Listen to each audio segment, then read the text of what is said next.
पुलाव को अच्छी तरह थाल में फैलाने के बाद अब इसके ऊपर आएगी मटन रान। सुबहान अल्लाह, वाह मौला तेरी कुदरत।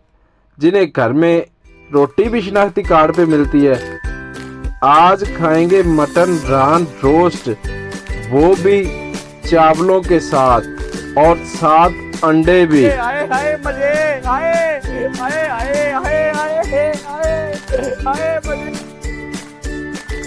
ये भाई 2 मिनट में एक रान खत्म कर चुका है। ये थाल तो इसके आगे शय ही कोई नहीं। सालम बकरा भी अगर इसके आगे रख दिया जाए तो ये उसको भी खत्म कर देगा।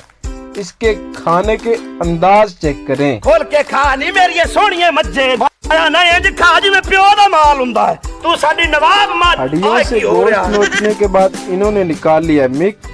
उधर भाई